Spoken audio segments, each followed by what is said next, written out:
예, 우리가 가끔씩 경험하는 일인데, 시기적으로, 같은 시기에 어떤 두 개의 사건이 일어날 때, 우리는 이게 우연일 것 같은데도, 이게 뭔가 두 개 사이에는 연관성이 있지 않는가, 뭐 어떤 의미가 있지 않는가 하는 그런 느낌을 갖게 되죠. 어, 그 유명한 예가 있잖아요. 어떤 사람이 무슨 얘기를 하고 있었는데, 방에서, 둘이 대화하는데 새에 대해서 얘기를 했는데 마침 그때 문을 열었는데 지나가던 비둘기가 들어왔어요. 그랬을 때 사람들은 이건 우연이라고밖에 생각할 수가 없는데, 이 논리적으로는. 그럼에도 불구하고 우리 심리적으로는 이게 무슨 의미가 있는 것이 아닐까. 어. 그래서 제가 또 재밌게 본 영화 중에 그 독수리 요새, 독수리 요새였네요. 하여튼 원제로는 지금 잠깐 생각이 안 나는데, 그 로버트 듀발이 나온, 예, 그 영화가 있었는데, 그 영화에서 이제 그런 그 내용도 나오긴 합니다. 그래서 뭐 아무것도 아닌 일인데, 어, 히틀러가 2차 대전 때요. 그 로버트 듀발이 이제 독일군 장교인데, 히틀러가 어, 처치를 한번 납치하는 작전을 해봐라라고 지시가 내려와서, 그냥 이거 말도 안 되는 얘기라고 생각해서 그냥 의미 없는 보고를 하려고 했는데, 우연히 그 첩보가 들어온 게, 그 비슷한 그 얼마 후에 처칠이 영국의 어떤 버려진 해변가, 인적이 드문 해변가에 며칠 와서 휴양을 한다는 정보가 독일 내에 있는 첩자로부터 들어온 거예요. 그랬을 때 그 로버트 듀발이, 이거는 뭔가 평소 같았으면 그런 리포트는 그냥 그런가 보다. 처칠이 거기 가서 쉬다 오나 보다 정도로 넘어갔을 텐데, 그 상황에서 그 보고를 받으면, 이건 무슨, 이거 분명히 작전을 하라고, 작전이 분명히 될 거라는 어떤 계시가 아닌가. 이거 어떤 그런 너무나 신기한 일이다. 이렇게 판단한다고, 어, 대사를 하는, 네, 그런 장면이 있었는데, 말이 길어졌는데, 그게 이제 칼 융이라고 하는 프로이트의 뒤를 이은 또 심리학의 대가가 한 거죠. 동시성, synchronicity라는 그런 개념이라고 해요. 심리학에서는 저도 그렇게 들었는데, 그런 그 동시성이라는 게 있어서, 이게 전혀 두 이벤트가 시간상의 동시적인 시기에 거의 순차적으로 일어나면, 이게 무슨 좀 더 깊은 어떤 의미가 여기 담겨져 있는가 하는 걸 생각하게 된다는 거죠. 제가 이렇게 서설을 길게 말씀드리면, 최근이 아니고, 뭐 이 생각은 최근에 하게 됐습니다만, 뭐 이 관련된 내용은 이전부터 알던 건데, 그 두 권의 책을 읽으면서, 이 책이 두 책이 둘 다 1943년에 쓰여졌다는 걸 알게 됐어요. 근데 뭐 그런 책은, 그때 43년에 나온 책은 수도 없이 많을 거 아니에요. 그런데 그 두 책의 어떤 그 성격과 메시지가 어떤 큰 틀에서 봤을 때 어떤 동질적인, 어떤 같은 맥락을 담고 있는 거 아닌가. 어떤 같은 흐름의 두 갈래가 아니었는가. 또는 같은 어떤 꿈틀거리는 어떤 그 역동의 두 가지 표현이 아니었겠는가. 이런 생각을 하게 됐어요.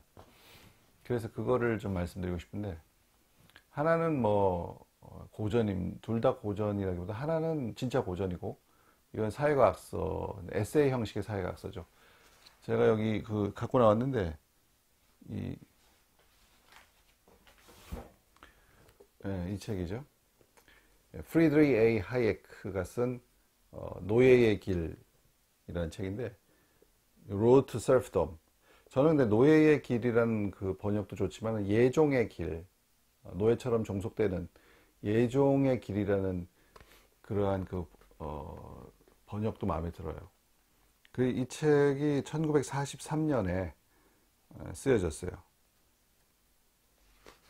이 책은 뭐 다 아시다시피 그 당시 어, 이 사람이 경제학자니까, 경제학계 경제 정책 분야를 주도하고 있던 계획 경제, 그리고 정부 주도의 어떤 경제 시스템, 그러한 그 사조가 그 경제 학파뿐만 아니라 경제 정책을 통해서 전 세계를 휩쓸고 있을 때 거기에 대해서 반론을 제기한 자유시장을 옹호한 그런 책이죠. 이 책이 보면은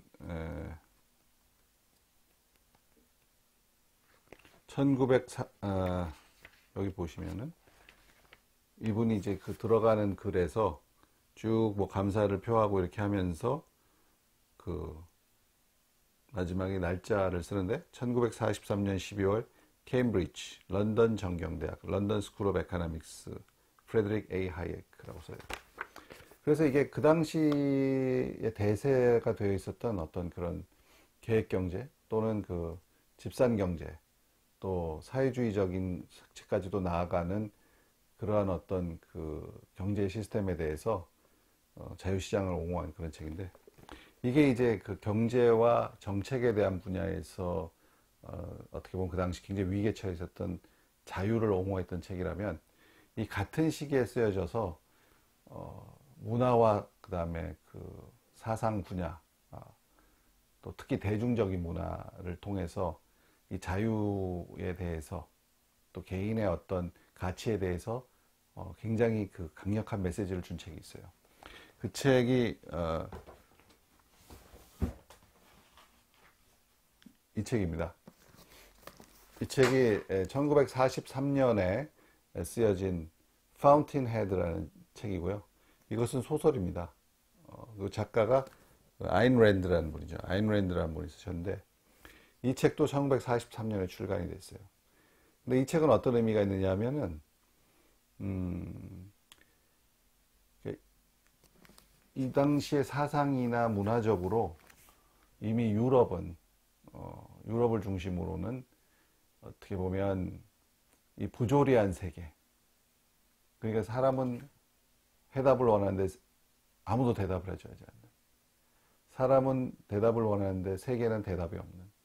이러한 어떤 그전에는 신이면 신 또는 헤겔의 역사관이면 역사관 뭐 마르크스의 어떤 그 역사의 발전론 이렇게 해서 인간 사회에 대한 어떤 설명이 있었단 말이죠. 그 관통하는 하나의 설명이 있었는데 그것이 이제 2차 대전 겪고 사람들이 굉장히 혼란에 빠지면서 그런 것에서 이제 다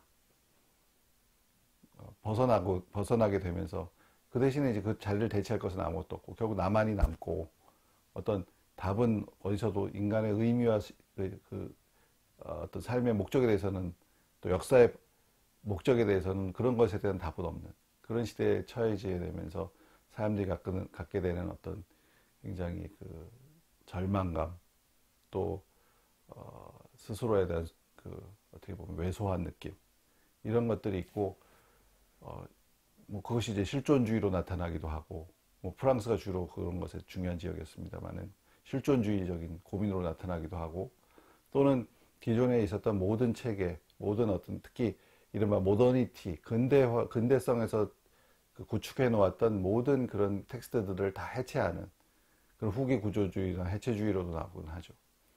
그래서 뭐가 진실이고 무엇이 절대적인 선이고 이런 것이 아니라 상대적으로 주관적으로 세상을 해석하는 이러한 식의 어떤 모더니즘 이후의 시대가 그런 사조가 굉장히 많이 펼쳐지게 되는데 이 아인랜드라는 분은 그것을 단호히 배격합니다.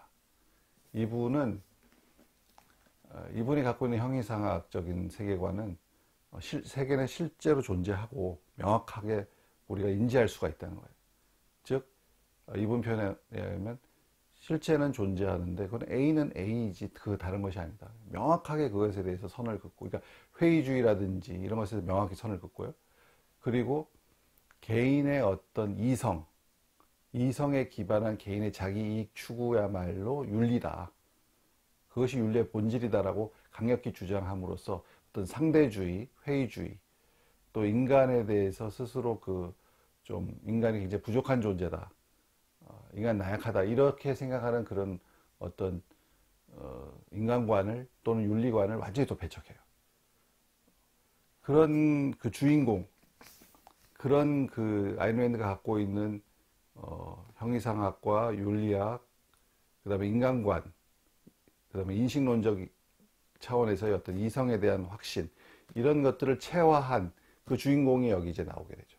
그 주인공이 아까 얘기한 그 당시의 사회 분위기는 그 정반대가 대세였으니까 그것과 맞서 싸우면서 많은 상처를 겪지만 결국은 그 뜻을 굽히지 않고 끝까지 밀어서 나간다는 그런 내용의 책이거든요. 그래서 이 책을 읽다 보면은 아인랜드는 우리가 흔히 얘기하면 좌우 뭐 이렇게 나눈다면 분명히 우파죠. 우파도 뭐 굉장히 세분화할 수 있지만 분명히 우파죠. 근데 우파가 좌파에 대해서 다른 점 중에 하나는 좌파는 상당히 이상을 강조하는 경향이 있죠. 이상적인 모습, 이상적인 인간이 나아가야 될 방향. 그래서 그것을 비판하는 사람은 좌파는 이상을 얘기하면서 우파의 현실, 예를 들면 자본주의 현실과 비교한다. 그러니까 이상과 현실을 비교하는 것은 이게 사과와 사과의 비교가 아니다. 잘못된 비교인데 이상을 얘기하다 보니까 사람들은 거기에 많은 부분에 동조하게 될 수가 있는 겁니다. 인간은 항상 뭔가 현실을 뛰어넘는 어떤 더 나은, 좀 더 극단적으로 얘기하면 낙원과 같은 세상을 항상 희구하니까 그 어떤 희구심에 자극하고 그 희구심을 소구하기 위해서는 이상을 계속 얘기해야 되죠. 이상을. 그런 이상에 굉장히 뭐랄까요. 이상이 굉장히 적극적으로 표출되는 좌파적인, 좌익적인 세계관이나 어떤 주장에 비해서 이 우파, 우익적 세계관은 그런 이상에 대해서 크게 뭐 의미를 두지를 않고 뭐 이상적으로 우리가 다 어떻게 모두가 평등하고 행복한 세상이 올 거야 이런 말을 잘 하지 않죠. 예. 그래서 재미가 좀 없어요. 재미가 없고 사람들, 특히 젊은 사람들의 가슴을 뛰게 하는데 약해요. 태생적으로, 아니 구조적으로, 본질적으로 우파 사상이 약한데 이분은 이제 우파로 분명히 분류될 수 있는 분인데 이분의 책을 읽다 보면 물론 그것이 이제 소설이라는 형식을 통해서 나오고 또 이분이 또 헐리우드의 각본을 쓰려고 했던 분이니만큼 또 극적인 표현에 능해서 그런지 이 사람의 주인공들은 어떤 이른바 우파적 영웅이 됩니다. 그러니까 아까 얘기한 그런 굉장히 대세와 주류의 어떤 사회적인 분위기에 맞서 싸운다는 것 자체가 일단은 극적인 요소가 들어가잖아요. 근데 그거를 정말 더 극적인 행동과 말과 이런 걸 통해서 해결을 하면서 읽는 독자로 하여금 어떤 가슴 뛰게 만들고 어떤 사람 표현하면 자기 속에 있는 영웅을 불러일으키는 그런 어떤 효과를 줘요. 그래서 이분은 이제 소설가로 시작해서 나중에는 이제 사상가의 반열에 올랐다고 볼 수 있는 분인데 우파의 어떤 이런 진영이랄까요? 이런 쪽에서는 이렇게 사람의 특히 젊은이들도 이걸 보면은 가슴 뛸 수 있는 그런 내용이 있고 이분도 여기 많은 그런 표현을 쓰는데 젊은이들이 인생을 시작할 때 어떤 인간관을 가져야 되는가를 자기는 쓰고 싶다. 젊음이란 건 엄청난 기대감이고 자신의 인생이 중요한 것이라는 느낌, 자신이 위대한 업적들을 이룰 수 있으며 자신의 앞길에는 위대한 일들이 놓여 있다는 그 느낌이 바로 자기가 표현하고 싶은 거다라고 얘기를 하거든요. 그리고 또 이분은 자기가 생각하는 예술의 본질은 무엇이냐? 자기가 생각하는 이상적인 인간의 모습을 투사하는 것.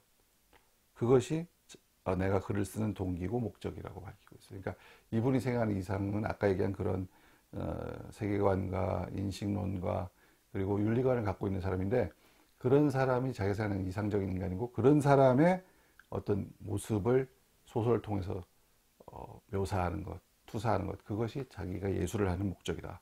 이렇게 얘기하고 있어서 여기서 알 수 있다시피 이 책을 읽다 보면은 많은 사람들이 특히 젊은 사람들도 가슴이 뛸 수 있다고 생각을 합니다. 실제로 그래서 그 어떤 이분에 대한 평가를 보면 이분이 쓴 책 중에 그 또 이기심의 미덕이라는 책인데 그거는 소설은 아니고 에세이를 묶은 거라고 볼 수도 있는데 거기를 그 번역해서 소개한 그 한국 책이 있는데 그 책에 보면 아일랜드 이분에 대해서 그 실리콘밸리의 우상이라고 썼어요. 그러니까 이제 일론 머스크나 스티브 잡스 고인이 됐지만 스티브 잡스 이런 분들을 보면 이분이 생각하는 아인 랜드가 생각하는 이상적인 어떤 정말 그 인간관이 체화된 그런 모습을 느낄 수가 있거든요. 특히 이분의 이 파운틴 헤드 다음 이후에 나오는 그 이분의 사실은 대표작은 따로 있죠. 그 다음에 나오는 그 아틀라스 슈라그드 그 작품에서는 더욱더 그런 인간형이 확실하게 나타나는데 바로 그것이 현대로 와서 나타나면 미국 실리콘밸리에 있는 그런 스티브 잡스나 일론 머스크 같은 사람들의 어떤 원형 같은 그런 느낌을 받거든요. 그래서 그런지 그 미기심의 미덕의 번역본에서 아일랜드는 그 실리콘밸리의 우상이라고 썼던 것 같아요. 저는 아까 그 말씀했던 하이에크와의 그 관점에서 연결해서 생각해 보면 이분은 단순히 실리콘밸리의 우상이 아니고 또 좀 더 크게 얘기하면 어떤 분은 또 미국 정신의 보루라고도 하는데 저는 좀 더 크게 얘기하면 자유문명의 수호자가 아니었겠는가. 보루이자 정말 수호자가 아니었겠는가. 그러니까 이분이 쓴 이런 책이나 파운틴헤드 이 책이나 아틀라스 슈라그드라는 책이 미국에는 상당히 많은 영향을 끼쳤어요. 그래서 그야말로 온 세상이 특히 지적 그 우위를 갖고 있다고 얘기하는 서유럽이 전부 아까 말씀드린 실존주의와 해체주의와 후기구조주의와 그리고 인간에 대해서 어떤 그 어떤 좀 회의와 불신 이런 것들을 갖고 반지성주의, 반이성주의에 좀 빠져 있을 때 아니다. 우리는 A는 A다라는 명확한 객관적 실체로서의 외부 세계를 인정하고 그리고 자기가 갖고 있는 자기 이해를 달성하기 위해서 최선의 노력을 다하는 것. 그것이 바람직한 윤리다. 라고 설파한 이 책이 어찌 보면은 미국이라는 사회에 상당히 많은 영향을 끼쳐서 또 유럽과 서유럽과는 다른 미국의 어떤 문화적, 독특한 문화적, 사상적, 그리고 일반 대중한테 특히 스며들어 있는 그러한 토양을, 정신적 토양을 이루는데 많은 역할을 했다. 그런 면에서 보면, 좀 자유문명의 수호자 역할을 한 것이 아니겠는가. 이런 생각도 저는 해보면서 하이에크가 그런 역할을 이제 경제학과 또 국가의 정책 같은 분야에서 했다면은 이 아임랜드는 어떤 사상과 문화 또 특히 대중적인 정서 분위기 이런 면에서는 그 역할을 한 것이 아닌가 이런 생각이 들고 그게 두 책이 1943년에 같은 시기에 나왔다는 게 참 신기하면서도 이게 뭐 두 사람의 교류가 있었다는 어떤 그 지금 자료는 없습니다. 그런데도 어떻게 한 사람은 영국에서 한 사람은 미국에서 이런 글을 각각 썼을 수가 있을까? 1943년 그 시기에. 이것은 어찌 보면 단순히 우연이 아니라 그 꾸준히 후퇴하고 있었고 꾸준히 두들겨 맞아가지고 점점 뒷구석으로 몰리고 있었던 그 이른바 자유에 기반한 문명 진보 이러한 어떤 사상과 생각과 어떤 그러한 욕구 그러한 감정들이 눌리고 있으면서 가라앉아 있었지만은 어떻게 분출될 수 있는 그러한 그 타이밍을 기다리고 있다가 왜 그런 거 있잖아요. 갑자기 어느 시기에 동시에 위대한 같은 그 큰일을 하는 우죽수처럼 나오는 것처럼 그게 이제 축적된 에너지가 폭발하는 거거든요. 어떤 시점에 임계점이 왔을 때 그게 지나면서 폭발하는 거거든요. 그 1943년이라는 그 참 인류 문명이 어떻게 될지 모르었던 시기. 물론 그때는 이제 스탈린그라드 전투도 끝나고 그래서 독일이 이 전쟁을 이기긴 힘들겠다라는 거는 이제 어느 정도 인지가 된 상황이었지만 그래도 여전히 어떻게 될지 모르고 또 일본은 진주만을 공격해서 또 이 확전이 돼서 전 세계가 그 전쟁에 소용돌이에 빠져들고 있었을 때 그래서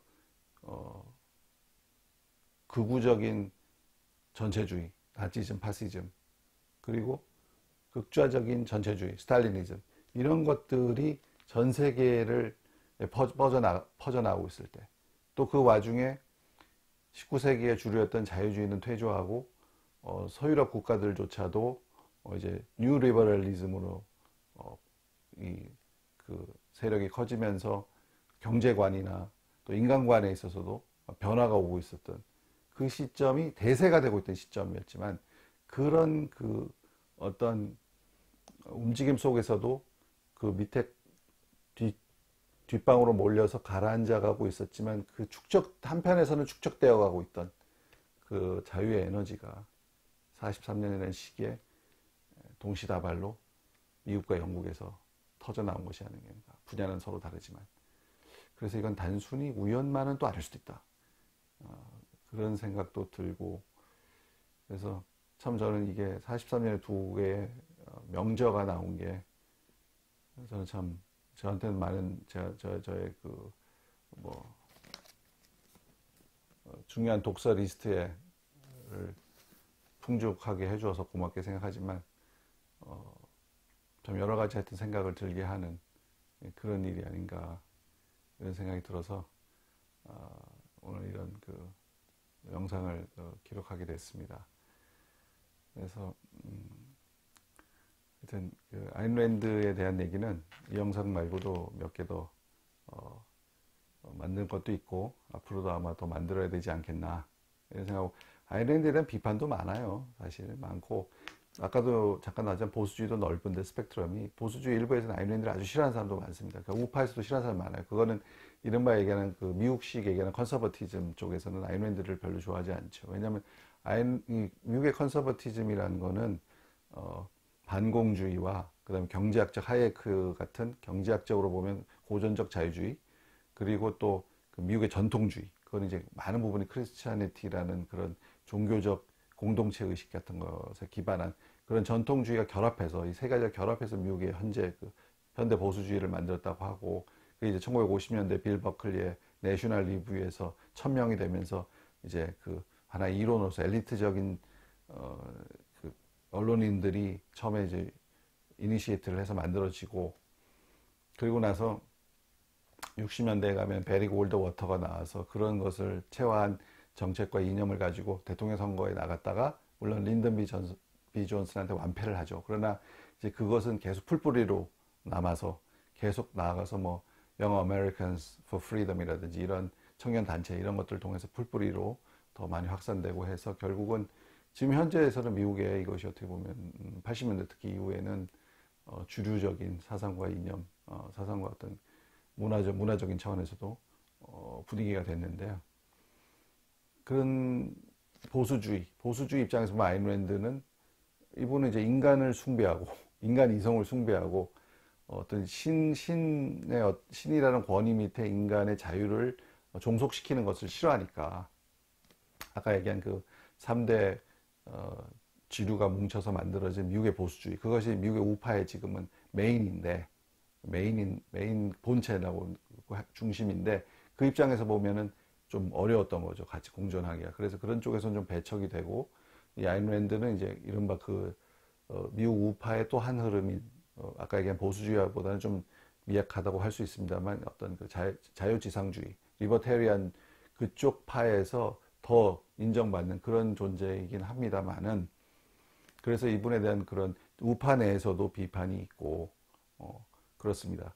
그래도 그런 상당히 중요한 역할을 했고, 제가 볼 때는 이 두 가지가 미국에서 우파는 각각 역할 분담을 하고 있는 것 같아요. 그러니까 아인랜드적인 그런 인간 중심, 또 이성 중심, 이런 그 자기 이해에 따라서 매진하는 이런 스타일들이 작용해서, 아까 얘기한 실리콘밸리 같이 이런 곳에서 진짜 미국 문명 나아가서 더 크게 보면 세계 문명, 더 크게 보면 인류 문명이죠. 인류 문명 전체, 그 전체를 진보시키는 어떤 혁신과 새로운 것들을, 놀라운 기술적인 발전이라든지 이런 걸 통해서 혁신들과 진보를, 진정한 의미의 진보를 이뤄내고 있잖아요. 그래서 그런 역할을 하는 게 있고, 또 아까 그 보수주의라고 하는 그런 또 지류는 강력한 또 어떤 흐름을 형성해서 미국의 다수가 됨으로써 어떤 실질적인 현실 정치 이런 곳에서 이쪽 그 자유진영 세력 전체적으로 우파라고 할 수 있는 이 자유진영 세력들이 미국에서는